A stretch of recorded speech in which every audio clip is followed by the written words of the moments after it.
जय जोहार, जय हिंद। हम सीजीपीएससी 75 डे चैलेंज में आज 7th डे करेंट अफेयर कर रहे हैं मार्च का। मार्च में जो हुआ है उसको हम लोग एमसीक्यू क्वेश्चन के माध्यम से कंप्लीट करने की कोशिश करेंगे। तो सबसे बड़ा जो मुद्दा चल रहा था वो था यूनिफॉर्म सिविल कोड। ठीक है, और यूनिफॉर्म सिविल कोड क्या है कि बीजेपी के मैनिफेस्टो में भी था और बीजेपी का सबसे बड़ा पॉलिटिक्स में भी था। तो उसके अनुरूप एक क्वेश्चन है, जो हम लोग का यूनिफॉर्म सिविल कोड है, समान नागरिक संहिता है, संविधान के कौन से भाग में लिखा गया है। ठीक है ना, आप संविधान पढ़ेंगे तो अलग अलग भाग होते हैं।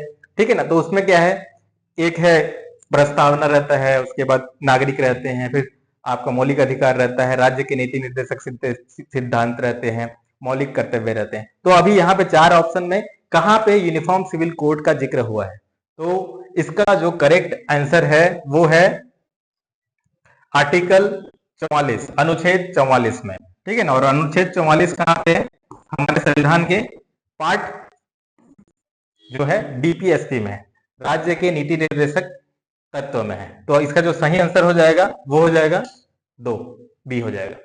अगला प्रश्न है, वो है फिर से एक बहुत ज्यादा मुद्दा था, और वो था कि वन नेशन वन इलेक्शन। ठीक है ना, वन नेशन वन इलेक्शन से क्या होगा, बोल रहे थे कि इसका पॉजिटिव नेगेटिव बातें चल रही थी कि हाँ फाइनेंस बच जाएगा और हम लोग जो भारत देश हमेशा कॉन्स्टेंटली इलेक्शन के मोड में रहता है उससे निकलेगा, और क्या है कि लॉन्ग टर्म डेवलपमेंट प्लान के बारे में सोच सकते हैं। तो उसके अराउंड एक क्वेश्चन है कि जो हम लोग का है, अगर वन नेशन वन इलेक्शन लेके लागू करने की बात किया जाए तो संविधान में कौन से अनुच्छेद पर संशोधन करना पड़ सकता है। ठीक है, तो आपके पास 4 ऑप्शन है, अनुच्छेद 83, 83, 172, 56, 368, 44 और 14 और 21। आपको बताना है कौन सा अनुच्छेद को हमको संशोधन करना पड़ सकता है।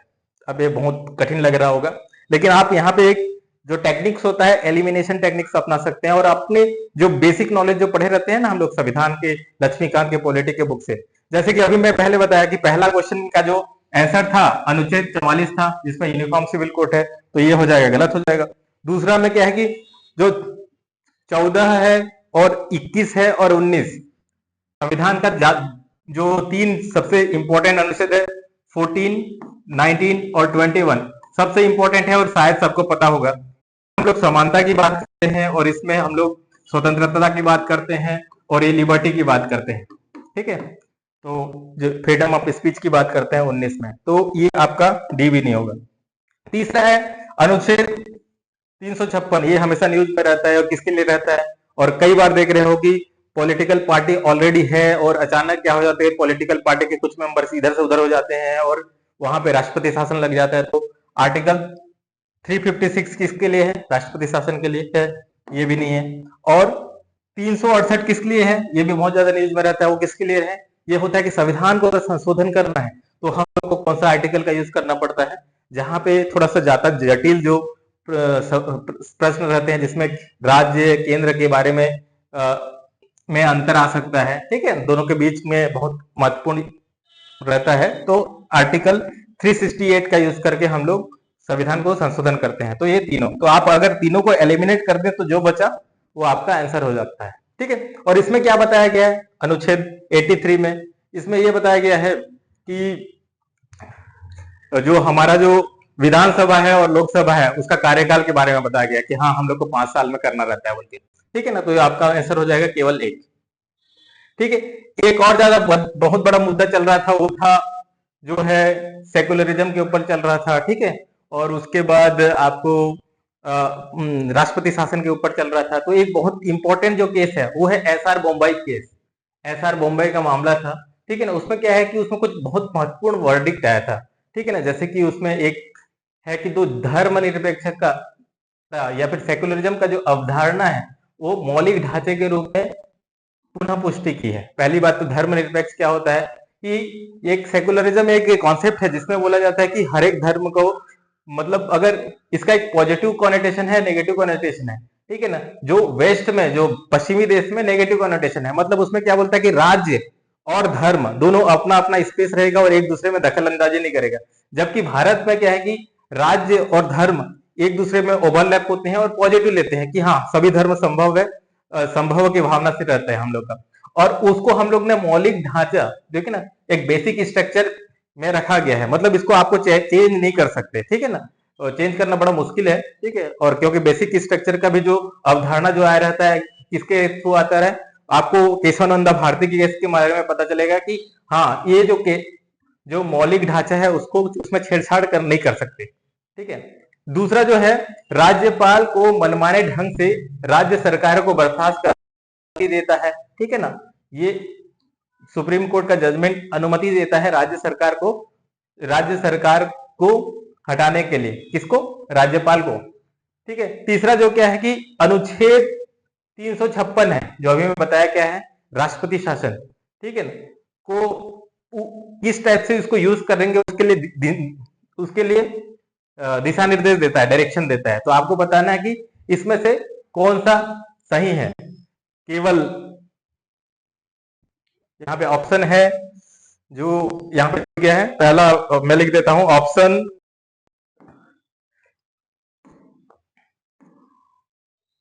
ऑप्शन ए है कि A and B, option B जो है आपका है बी और सी, ऑप्शन सी है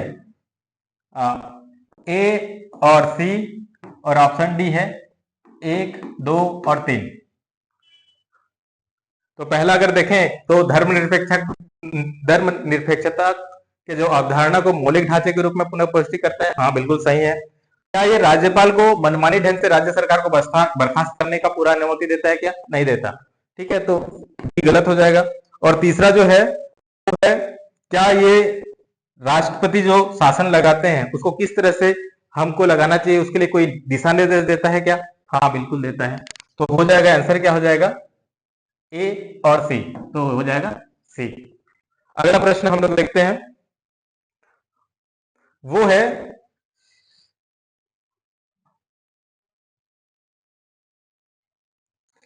कि जो हम लोग का जो 6 शेड्यूल है, अगर आप संविधान को देखेंगे तो आपके पास हमारे पास लगभग कितना है, 12 अलग अलग शेड्यूल हैं, ठीक है। उसमें एक सूची है, संविधान की सूची है, ठीक है ना, जिसमें क्या है कि एक में बता रहा है कि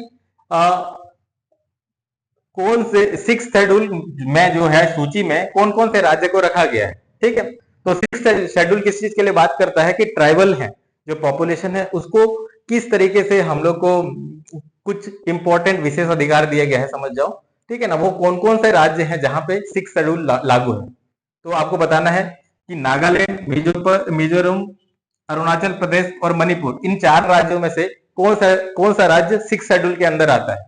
तो इसका जो सही उत्तर हो जाएगा मिजोरम हो जाएगा। और आपको पता है कि 4 राज्य को जो 6 अंदर आता है उसको ऐसे याद करते हैं, ATM मशीन, ठीक है। और ये जो है सब नॉर्थ ईस्ट के हैं, ये से क्या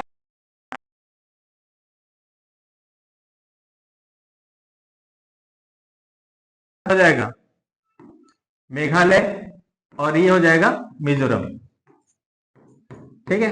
ये 6 शेड्यूल में आते हैं। तो सही उत्तर क्या हो जाएगा, ऑप्शन बी, मिजोरम। अगला प्रश्न है, अब और एक ज्यादा न्यूज में चल रहा था कि जो यूट्यूबर्स लोग हैं, ठीक है ना, उन लोग क्या है कि कई सारे मतलब इलेक्शन से पहले कोई प्रोपेगेंडा फैला रहा है, फेक न्यूज फैला रहा है, तो क्या है कि वहां पे बहुत ज्यादा था, तो एक फिल्मोग्राफी एक्ट है उसको बदलेंगे वाली चल रही थी। तो उसके हिसाब से मैं एक जो सिंपल सा क्वेश्चन है, जो फिल्म में है और जो कलात्मक के लिए जो अभिव्यक्ति की जो आजादी दिया जाता है, वो हमारे संविधान के कौन से आर्टिकल के अंदर आता है, अनुच्छेद के अंदर आता है। Article 19A, article 19B, article 25 और आर्टिकल 21, ठीक। जैसे सबसे पहले मैंने बताया था आर्टिकल 21 किस लिए है, हमारे राइट टू लाइफ के लिए है, ठीक है। दूसरा आर्टिकल 25 में क्या है, आप कौन से धर्म को फॉलो कर सकते हैं उसके लिए है, ठीक है। आर्टिकल 19 में हम लोग को फ्रीडम ऑफ स्पीच एक्सप्रेशन दिया गया है, और जो अभिव्यक्ति की जो आजादी दिया गया है इसमें भी 19 पहला और ए है, ठीक है। तो आंसर हो जाएगा आपका ए। अगला क्वेश्चन है कि जो अभी जो बात कर रहे थे SR बॉम्बे केस में, और डिस्क्रिशनल पावर जो है, विवेक का पावर है राज्यपाल का, ठीक है ना, वो कौन से अनुच्छेद में आता है जिसके कारण वो क्या है कि कोई भी बिल को रोक सकता है। जैसे कि हम लोग को पता है कि जो बिल बनता है वो क्या होता है, पहले लोकसभा में पारित होता है, फिर राज्यसभा में पारित होता है, या फिर अगर तो विधान क्या होता है लेजिस्लेटिव असेंबली में पारित होता है, उसके बाद फिर किसके पास जाता है, गवर्नर के पास जाता है। तो ये जो है उनका विवेकाधिकार क्या है, जब उनके पास जाता है वो साइन कर सकते हैं, नहीं साइन कर सकते, या फिर वो उसको किसको, राष्ट्रपति को भेज सकते हैं। ठीक है, वो कौन से अनुच्छेद में है, ये थोड़ा सा कठिन क्वेश्चन ऐसा हो सकता है, और अगर नहीं पता है तो छोड़ा जा सकता है। ठीक है ना, इस टाइप का क्वेश्चन। तो लेकिन इसका जो आंसर हो जाएगा आर्टिकल 22, 200। कई बार क्या है कि इतना सारा आर्टिकल है, 300 से प्लस आर्टिकल है, उसको याद करना थोड़ा मुश्किल हो जाता है। एक और क्वेश्चन था, न्यूज चल रहा था जो है इलेक्टोरल बॉन्ड, और जो इलेक्टोरल बॉन्ड है उसको क्या कर दिया था, सुप्रीम कोर्ट ने नलीफाई कर दिया था, असंवैधानिक घोषित कर दिया था। तो जो इलेक्टोरल बॉन्ड लेके आया गया था वो किस लिए लेके आया गया था? पहला जो ऑप्शन है वो है कि चुनाव में पारदर्शिता के लिए, पहला जो ऑप्शन है चुनाव में पारदर्शिता के लिए लेके आया गया था। दूसरा कि जो भारत में जो राजनीतिक दल है जिसमें क्या है कि आंतरिक लोकतंत्र नहीं है, तो उसको उसके लिए लेके आया गया था। तीसरा जो है कि राजनीतिक दलों को विदेशी धन जो आता है उसको निषेध करने के लिए लेके आया गया था, या फिर चुनाव में सीटों के लिए आरक्षण के लिए लेके आया था। ये तो कोई तुक नहीं बनता है। दूसरा, अगर राजनीतिक दल को जो पैसा देना है उसको रोक करने के लिए एक दूसरा वो है एक्ट है, फेमा एक्ट जिसको बोलते हैं, और लोग आंतरिक लोकतंत्र के लिए नहीं। ये क्या है कि चुनाव में क्या है कि धन जो आता है, चुनाव तो पता है हम लोग को कि बिना पैसा से हो नहीं सकता, लेकिन जो चुनाव में जो पैसा आता है कई बार क्या है कि ब्लैक मनी आ जाता है, तो उसको पारदर्शिता करने के लिए इलेक्टोरल बॉन्ड लेके आ गए थे। लेकिन जब पता चला कि इलेक्टोरल बॉन्ड का भी दुरुपयोग हो सकता है, और हुआ है, क्योंकि कुछ ही पार्टी को या फिर जो मेन जो पार्टी है उसी को ही सबसे ज्यादा पैसा आया था और रेस्ट को नहीं आया था। तो उसके बाद क्या हुआ था, वो लेना और देने का आप पूरा पॉलिटिक्स पता है। तो ये आंसर हो जाएगा ए। अगला जो क्वेश्चन है, जो हम लोग छठी अनुसूची पढ़े हैं, ठीक है, उसमें क्या है, जिला जिला परिषद, ठीक है ना, ऑटोनोमस डिस्ट्रिक्ट काउंसिल की बात की गई है। ठीक है ना, इसको बहुत पावरफुल बॉडी रहती है। ठीक है ना, वो किस लिए है? ठीक है ना, उसको क्या कौन कौन सा अधिकार प्राप्त है? पहला है भूमि का, वन से रिलेटेड और सार्वजनिक स्वास्थ्य का। दूसरा क्या है, रक्षा और विदेश मामले का भी अधिकार है उनके पास। ठीक है ना, उसके बाद राजकीय राजमार्गों में जो टैक्सेशन है, कर लेने का अधिकार है, और मौलिक कर्तव्य का प्रवर्तन करने का अधिकार है, इन्फोर्समेंट करने का अधिकार है। ठीक है ना, आपको बताना है कि जो ऑटोनोमस डिस्ट्रिक्ट काउंसिल होता है, ठीक है ना, उसको कौन सा अधिकार दिया गया है, कौन से, छठवीं सूची में, आपको याद रखना है। क्या आपको बताना है कि हमारे छत्तीसगढ़ में क्या क्या जो फेमा एक्ट है, कि क्या बोलते हैं, छठवीं सूची लागू है या नहीं है? ठीक है ना, आपको बताना है। और इसका जो क्वेश्चन का आंसर जो हो जाएगा क्या है, ये हो जाएगा, क्योंकि रक्षा और विदेश मंत्रालय भारत सरकार देखता है, राष्ट्रीय राजमार्ग के लिए जो टैक्स लेना है भारत सरकार करता है। ठीक है ना, मौलिक अधिकार का जो संरक्षण है जो है वो सुप्रीम कोर्ट करता है। तो आंसर हो जाएगा केवल एक। अगला क्वेश्चन देखते हैं जो कि बहुत ज्यादा इंपॉर्टेंट था, वो था क्वाड के बारे में था। क्वाड क्या है? क्वाड एक 4 ग्रुप का एक कंट्री है। क्वाड का मतलब ही 4 ग्रुप का एक कंट्री है। वो कौन कौन सा है? एक हमारा इंडिया है, उसके बाद है यूएसए है, अमेरिका है, और ऑस्ट्रेलिया है, और जापान है। ठीक है, ये है। ठीक, तो पहला चीज तो सही है। और इस किस लिए बनाया के रखे हैं कि ये जो इंडो पैसिफिक जगह है, मतलब इंडियन ओशन और ये पैसिफिक ओशन के बीच वाले जगह है। ठीक है ना, और यहाँ पे क्या होना चाहिए, ओपन होना चाहिए, फ्री होना चाहिए, सबके लिए होना चाहिए, उसके लिए बनाया। क्या ये मिलिट्री ऑर्गेनाइजेशन है क्या? जैसे मिलिट्री ऑर्गेनाइजेशन क्या होता है, जिसमें कलेक्टिव सिक्योरिटी की बात होती है, मतलब एक जने को कंट्री के ऊपर कोई हमला करेगा तो सब लोग उसको बचाने आ जाएंगे यार, सब लोग मिलकर उसको लड़ाई करेंगे। तो ऐसा कुछ ऑर्गेनाइजेशन है क्या? नहीं है। ये एक तरीके से मिलिट्री ऑर्गेनाइजेशन नहीं है, जैसे कि नाटो है। ठीक है ना, नहीं है। तो आपका जो आंसर क्या हो जाएगा, केवल एक हो जाएगा। अगला क्वेश्चन, अब एक बहुत ज्यादा न्यूज में था, फिर से न्यूज में रहता है, और वो है आईमेक। जो आईमेक है वो क्या चीज है? ठीक है ना, और आईमेक आपको कंटिन्यूअस न्यूज में रहता है, और वो कब से है हमारा? 2023 से है, जब से हम लोग ने G20 की अध्यक्षता की है उसके बाद से है। ठीक है ना, क्योंकि यहीं पे ही प्रपोज हुआ था आईमेक। आईमेक के थ्रू हम लोग ने क्या कर रहे हैं कि यूरोप है और इंडिया है, यूरोप को इंडिया से जोड़ रहे हैं, और बीच में कौन है? मिडिल ईस्ट है। तो मिडिल ईस्ट के साथ हम लोग पहले जल मार्ग से और क्या बोलते थल मार्ग से जोड़ रहे हैं। तो पहला सही है, कनेक्ट कर रहा है मिडिल ईस्ट, यूरोप और इंडिया को। दूसरा क्या है कि BRI initiative, belt and road initiative, कोई काउंटर कर रहा है क्या चाइना का? आप देखेंगे कि चाइना बहुत ज्यादा पावरफुल हो गया है 2010 के आसपास से, क्योंकि परचेजिंग पावर में वो अमेरिका से ज्यादा हो जाता है उसका इकोनॉमी, और दुनिया का वो क्या कि फैक्ट्री कहलाता है, ठीक है ना।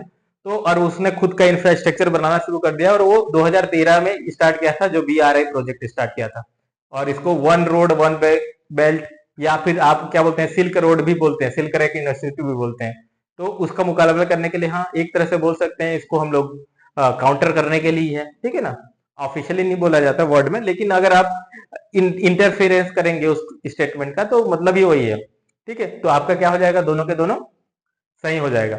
अगला प्रश्न है कि भारत और कौन सा देश, जैसे कि एक नया देश बना था 2+2 डायलॉग बनाने के लिए, पार्टनर, एक नया पार्टनर बना था मार्च में, इसके लिए एक क्वेश्चन है। तो आप बताएं कि भारत कौन कौन से देश या कितने देश के साथ 2+2 डायलॉग करता है। 2+2 डायलॉग मतलब 2 मिनिस्टर हमारे रहेंगे और 2 मिनिस्टर वो जो हमारे विपक्ष के कंट्री का होगा। जैसे कि हमारे में फॉरेन मिनिस्टर रहेंगे और डिफेंस मिनिस्टर रहेंगे, वैसे अन्य कंट्री के भी फॉरेन और डिफेंस मिनिस्टर होंगे। और ये तरह के इस तरह से हम लोग क्या करते हैं कि समझौता करते हैं और स्ट्रेटेजी बनाते हैं, कि डिफेंस स्ट्रेटेजी या जियो स्ट्रेटेजी बनाते हैं, व्यापार का भी होता है। तो ये कौन कौन से देश के साथ हमने किया है और कितने हैं, ठीक है ना। तो अभी हम लोग ने कितने हैं, हमारे 6 कंट्री के साथ कर लिया है, 4 नहीं 6 कर लिया है। मैं अभी बताऊंगा कौन कौन सा है, लेकिन उससे पहले आप ही बता दो कौन कौन सा कंट्री है इस क्वेश्चन के माध्यम से, ठीक है। कौन कौन से कंट्री के साथ हम लोग 2+2 डायलॉग करते हैं, ठीक ठीक है। 6 कंट्री है, मतलब 7 कंट्री दिया हूं, एक कंट्री के साथ हम लोग नहीं करते। आपको बताना है कि इसमें से कौन सा कंट्री के साथ हम लोग नहीं करते। और न्यूज इसलिए था क्योंकि ब्राजील जो है उसके साथ 2+2 डायलॉग हम लोग स्टार्ट किए थे मार्च में, इसलिए न्यूज में था। बताओ किसके साथ? अमेरिका के साथ, हाँ भैया सुपर पावर है, करते हैं। दूसरा जापान, अच्छा पार्टनर है इंडिया का, करते हैं। ये तो क्वाड का कंट्री है, ऑस्ट्रेलिया, ठीक है ना। तो ये तीनों के साथ तो हम लोग करते हैं। उसके बाद क्या है, रशिया हमारा पुराना दोस्त है, सखा है, ठीक है, तो ये इसके साथ भी करते हैं। और यूनाइटेड किंगडम के साथ भी करते हैं। इसके साथ नहीं करते हैं हम लोग, फ्रांस के साथ अभी तक नहीं किए हैं। और मुझे लगता है कि जिस हिसाब से हम लोग का जियो पॉलिटिक्स चल रहा है, फ्रांस के साथ भी हम लोग करना शुरू कर देंगे, ठीक है। देखते हैं ये न्यूज कब में आएगा। अगला आगे क्वेश्चन बनाते हैं। एक बहुत ज्यादा, ये द्वीप बहुत ज्यादा न्यूज में था और इलेक्शन का मुद्दा भी बना था, और तमिलनाडु के हिसाब से जगह पे था, यह कच्चा तीवू द्वीप, ठीक है ना।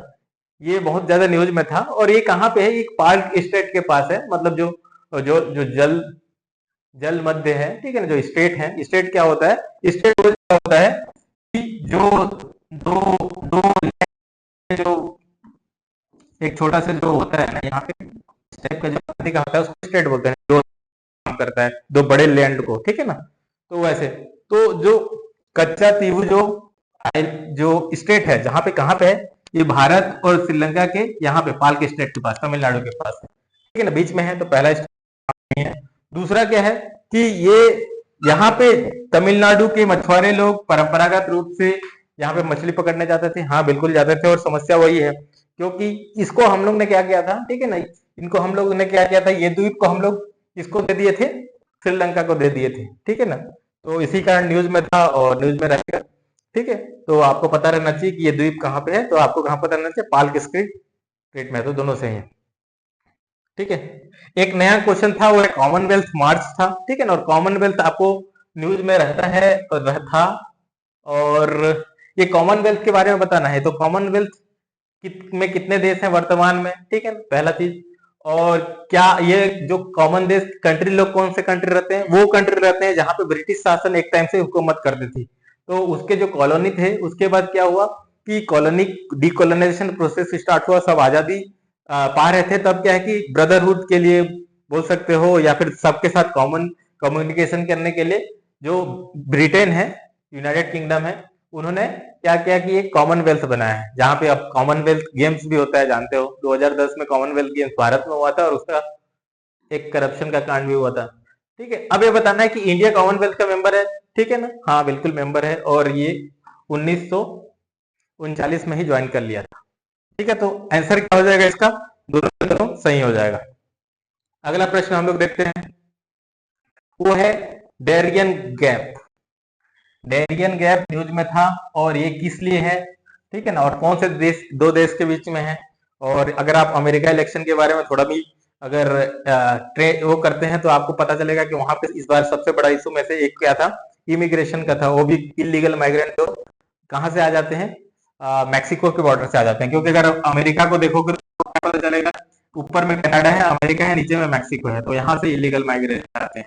अब यहाँ से कहाँ से जाते हैं ये लोग, कई बार क्या होता है कि जो जो ये दक्षिण अमेरिका है, ठीक है ना, यहाँ पे, तो यहाँ पे जो कंट्री है, यहाँ पे बताओ कौन सा कंट्री है, ठीक है ना, कंट्री बताओ तब आंसर पता चल जाएगा। क्या वेनेजुएला है क्या यहाँ पे, ठीक है, या कोलंबिया है, ठीक है। और यह ऊपर में जो है वो क्या है, पनामा है, और इसके बीच में क्या है, पनामा कैनाल है। यहाँ पे अटलांटिक सी है, यहाँ पे पैसिफिक सी है, ठीक है, प्रशांत महासागर है, अटलांटिक महासागर है। तो आपको बताना है कि जो डेरियन गैप कौन सा होता है, यहाँ पे एक जो थोड़ा सा गैप जो दिख रहा है, उस गैप का नाम क्या है, और कौन से देश के बीच है। एक ऊपर में पनामा है और दूसरा कौन सा है, कौन सा है, वो है कोलंबिया, ठीक है, कोलंबिया है, वेनेजुएला नहीं है। ठीक, अगला क्वेश्चन देखते हैं। जो ब्लू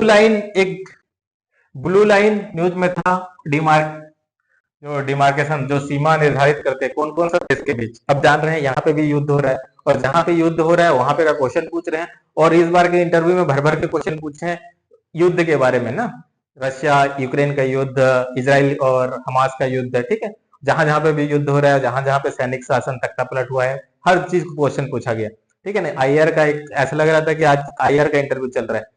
अब यहाँ पे देखते हैं कि जो ब्लू लाइन है वो कौन से दो देश के बीच में का निर्धारित करती है, ठीक है। आपको बताना है वो इजराइल और लेबनान, इजराइल और सीरिया, लेबनान और सीरिया, और जॉर्डन और इजराइल, ठीक है ना, किसके किसके बीच। यहाँ पे इजराइल है, यहाँ पे मेडिटेरियन सी है, उसके ऊपर में कौन सा है, लेबनान है, उसके बाजू में कौन है, सीरिया है, उसके इधर कौन सा है, जॉर्डन है, इजिप्ट है। तो बताना है कि ये ब्लू लाइन कहाँ पे बनता है, ठीक है, और ब्लू लाइन कहाँ पे, और बहुत ज्यादा इंपॉर्टेंट क्यों है, क्योंकि वहां फिर से जो लड़ाई हुआ था तो वहां पे हमारे भारत के सैनिक लोग थे। आपको पता चलेगा इसके अगले वाले साइड में। और उसमें से एक जने को लग भी गया था मिसाइल, ठीक है ना, और इसीलिए हमको पता रहना चाहिए। तो ये जो लाइन है वो क्या है, लेबनान और इसराइल के बीच है, और ये सीरिया है। और यहाँ पे जो जगह न्यूज में रहता है, इसका नाम क्या है पता है, इसको एक मैं ट्राइंगल का नाम देता हूं, उसका नाम आप क्या है ये में लिखें कमेंट में, और वो भी न्यूज में आ सकता है, एग्जाम में आ सकता है, वो भी बहुत इंपॉर्टेंट है। तो अभी अभी बता रहे थे कि क्यों ये क्वेश्चन क्यों मैं डाला था, क्योंकि इसके कारण अब भारत के जो सैनिक हैं वो यूनाइटेड नेशन में अपना सर्विस करते हैं, जिसको हम लोग पीस कीपिंग बोलते हैं, ठीक है ना। और एग्जाम में आ गया इसको ब्लू हेलमेट भी बोलते हैं ना, ठीक है। और वहां पे क्या है, यूनाइटेड नेशन का जो फोर्स है, ठीक है ना। अब क्या हुआ था, जब वॉर हुआ था, इसराइल और लेबनान के बीच का वॉर हुआ था, तो यहाँ पे क्या है कि जगह इसराइल ने लेबनान का जगह को कब्जा कर दिया था। अब यहाँ से जब बाहर आए तो संधि कराए किसके तरफ, यूनाइटेड नेशन के अंडर में। तो यूनाइटेड नेशन ने एक फोर्स लगा, इंटरिम फोर्स रखा, ठीक है ना, ताकि और ज्यादा एस्केलेट ना हो जाए। तो वहां पे क्या है कि भारत के भी एक फोर्स है, ठीक है ना, भारत के भी फोर्स है, पीस कीपिंग फोर्स में यूनाइटेड नेशन के थ्रू है, ठीक है ना। और वहां पे रिस्पॉन्सिबिलिटी क्या है, हम लोग को पूरा शांति के लिए निगरानी करना पड़ता है। और जो बहुत सारे जो सुरंगे होते हैं ना, और जैसे जो आप देख रहे हो हमास और इसराइल का, ठीक है ना, नीचे नीचे सुरंग बना दिए हैं और कहाँ से मिसाइल निकल जाता है, ठीक है ना। तो इस टाइप से पूरा निगरानी हमारे भारत के जो सैनिक हैं पीस कीपिंग के थ्रू करते हैं। और हम लोग one of the biggest contributors में से एक हैं, और हम लोग यही बोल रहे हैं कि हमको भी क्या चाहिए, यूनाइटेड नेशन में परमानेंट सीट चाहिए। जिसके पास परमानेंट सीट किसके पास होते हैं, मात्र 5 लोग के पास होती है, ठीक है ना, उसके पास वीटो पावर भी रहता है ना। चाहिए तो आंसर क्या हो जाएगा, दोनों सही है, ठीक है। अगला क्वेश्चन है कि एक और ज्यादा था, और भारत सरकार ने एक और ऑपरेशन स्टार्ट किया था जिसका नाम है ऑपरेशन इंद्रावती, ठीक है ना। तो ये बताना है कि वो किस लिए स्टार्ट किया था, कहाँ पे स्टार्ट किया था। पहला, चलो ये तो पता है कि हैती में कुछ हुआ था, तो वहां पे मानवीय सहायता के लिए, या दूसरा हैती में भारत के नागरिकों को बचाने के लिए, तीसरा हैती में शांति स्थापना करने के लिए, हैती के में व्यापार समझौता करने के लिए, ठीक है ना, कोई ऑपरेशन लॉन्च किए थे। तो कौन सा ऑपरेशन लॉन्च किए थे, किस कारण से। तो हैती आप जानते हो हैती कहाँ पे है, अगर आप देखेंगे वर्ल्ड वर्ल्ड के मैप में, तो हैती आपका मिलेगा, आ गया, जो हैती आपको कहाँ मिलेगा, ये जो है, अगर मैं बताऊं, ये आपका अगर अमेरिका है, ठीक है ना, तो यहाँ पे आपको क्या मिलेगा, यहाँ पे छोटे छोटे कैरेबियन आइलैंड मिलेगा जहाँ पे क्रिस गेल आया हुआ रहता है, तो यहाँ पे आपको मिलेगा हैती। और हैती में हो क्या गया था, हैती में फिर दंगे हो गए थे, ठीक है ना। और तो उसके कारण क्या हो गया था, भारत को अपने लोगों को वापस लेके आना था। तो भारत को अपने लोगों को वापस लाने के लिए हम लोग ने क्या स्टार्ट किया था, ऑपरेशन इंद्रावती स्टार्ट किया था, ठीक है। आगे एक बहुत बड़ा न्यूज, ठीक है ना, ये क्वेश्चन आ भी सकता है, ठीक है ना, क्योंकि इस टाइप का क्वेश्चन आता है। ह्यूमन डेवलपमेंट इंडेक्स 2024 का मार्च में ही आया था। उसके हिसाब से बताना है कि भारत का जो रैंक है कौन सा नंबर पे है, ठीक है ना, भारत का रैंक कौन से नंबर पे है, ठीक है, आपको बताना है कौन से नंबर पे है। और जो इसका जो सही आंसर है 134, 134, ठीक है ना, थोड़ा सा इंप्रूवमेंट हुआ है, ठीक है। अगला आगे बढ़ते हैं। अगला आगे बढ़ते हैं कि जो भारत के रैंक में जो दो दो पायदे का जो सुधार हुआ है भारत के रैंक में, किस कारण से हुआ है। तो पहला जो चीज आपको याद रखना है, इस डाटा को, भारत का जो जीवन प्रत्याशा है, यानी कि जो लाइफ लाइफ एक्सपेक्टेंसी है, मतलब कितने साल हम लोग एवरेज जी रहे हैं भारत का, तो अभी कितना हो गया है, 67.7 हो गया, हाँ थोड़ा बढ़ गया है, ठीक है ना, 67.7 हम लोग एवरेज, हम लोग इतना जी रहे हैं, ठीक है। दूसरा, हम लोग का जो ईयर ऑफ स्कूलिंग है वो भी थोड़ा बढ़ गया है, मतलब जो एनरोलमेंट रेशियो बढ़ गया है, और सर्व शिक्षा अभियान गामा है यहाँ पे, ठीक है ना, समग्र शिक्षा भी। तीसरा जो है कि हमारा जो पर कैपिटल इनकम है, ठीक है ना, वो भी बढ़ा है। तो हमारा पर कैपिटल इनकम कितना बढ़ा है आपको पता रहना चाहिए, कितना बढ़ा है, क्योंकि डायरेक्ट क्वेश्चन आ जाएगा यहाँ से। तो अगर तीन चीज जो नया बढ़ा है वो आपको पता रहना चाहिए। और कितना हो गया अभी, $6,991 हुआ है ना, डॉलर के रूप में है, ठीक है, डॉलर के रूप में 6951, ठीक है ना। आपको क्वेश्चन में क्या है, इंडियन रुपी के रूप में भी पूछ सकता है, तो उसके लिए आपको कितना पड़ेगा, जो एक्सचेंज रेट है जो अभी चल रहा है 80 से 85 के आसपास जो चल रहा है, उससे मल्टीप्लाई करना पड़ेगा। तो इसका जो सही उत्तर है, तीनों में बढ़ा है, ठीक है ना, बढ़ोतरी हुई है। इस कारण हम लोग का ह्यूमन डेवलपमेंट इंडेक्स में सुधार हुआ है। लेकिन कितना सुधार हुआ है, उस सुधार से कितना आपको गर्व होना चाहिए, ठीक है।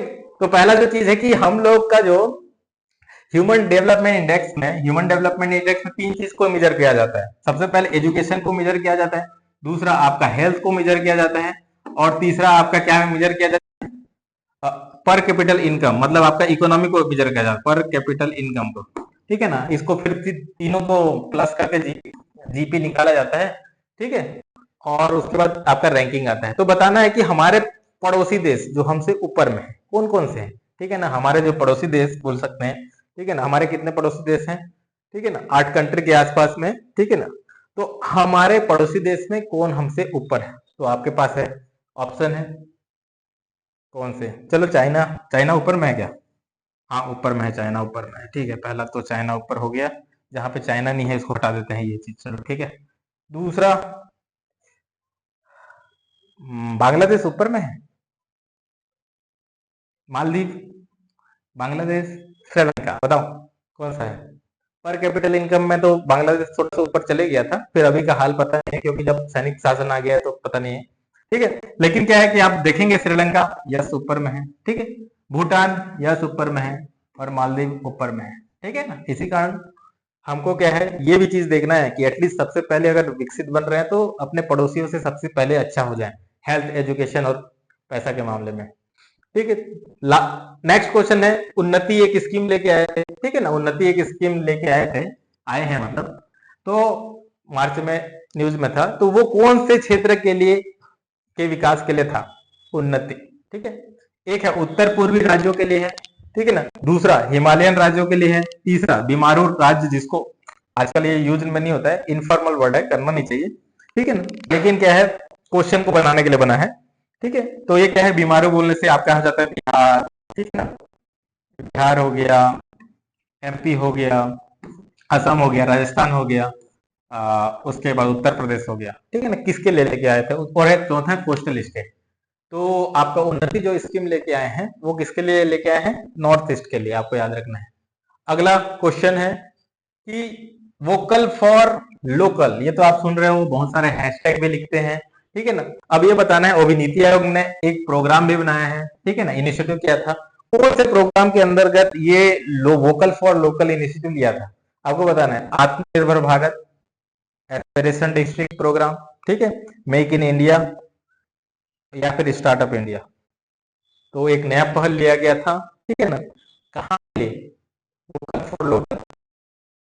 तो आपको बताना है कहाँ पे के लिए क्या ले गया था, कौन सा योजना के लिए। तो most important one district one programme भी जान रहे हो, ठीक है ना, लोकल फॉर वोकल, ठीक है ना। तो वो कहाँ के लिए है, हम लोग का आकांक्षी जिले के लिए एस्पिरेशनल डिस्ट्रिक्ट प्रोग्राम है। छत्तीसगढ़ में बताना है कितने आकांक्षी जिले हैं, ठीक है ना। क्वेश्चन लास्ट लास्ट क्लास में मैं पूछा भी था। अगला प्रश्न है वो है कि अभी जैसे लोकल फॉर वोकल जो किए, वहां पे क्या हुआ कि जेम एक पोर्टल होता है, ठीक है ना, उसमें प्रमोट किए। लोकल फॉर वोकल के लिए हम लोग जो इंस्टीट्यूशन अपनाएंगे वो है, एक जेम की बात की गई है, दूसरा ओएनडीसी की बात की गई है, ठीक है ना। तो आपको बताना है कि जेम है क्या। तो आपको बताना है गवर्नमेंट ई मार्केट प्लेस है, गवर्नमेंट इकोनॉमिक मार्केट है, जनरल ई मार्केट है, या फिर ग्लोबल ई मार्केट प्लेस है। तो क्या है कि अब क्या होता है, गवर्नमेंट का भी करप्शन हो गया, या फिर गवर्नमेंट को भी एक ऑथेंटिक सोर्स चाहिए है हर चीज को खरीदने के लिए, और इसके लिए एक केंद्रीकृत व्यवस्था बनाया गया है डिजिटल टेक्नोलॉजी का यूज करके। तो उसका एक जो पोर्टल का नाम है जेम पोर्टल होता है, और उसका नाम है गवर्नमेंट ई मार्केट प्लेस। अगला क्वेश्चन है आपको करना है, ये बहुत ज्यादा इंपॉर्टेंट है, और वो है ओएनडीसी। तो ओएनडीसी हम लोग को बनाना क्यों पड़ा, और बनाए हैं तो किसके कारण बनाए हैं। तो आपको बताना है कि इन चारों ऑप्शन में किसके लिए हम लोग ने ओएनडीसी एक प्लेटफॉर्म बनाए हैं। ये भी जेम जेम जैसे पोर्टल ही है एक टाइप का, ठीक है, लेकिन वो भारत भारत देश के अपने हमने गवर्नमेंट के सपोर्ट में बनाया है, ठीक है। तो बताना है कि ओएनडीसी जो open network for digital commerce है, उसका मुख्य उद्देश्य क्या है। तो आज हम लोग खत्म करते हैं मार्च का पहला जो पॉलिटी और इंटरनेशनल रिलेशन और जो गवर्नमेंट का जितना भी स्कीम था उसके जो न्यूज में था उसको हम लोग ने कवर अप किया है। तो इस तरह से कंटेंट देखते रहिए, और हमारे साथ जुड़ने के लिए नीचे डिस्क्रिप्शन में लिंक है, उससे आप जुड़ सकते हैं। थैंक यू, जय हिंद।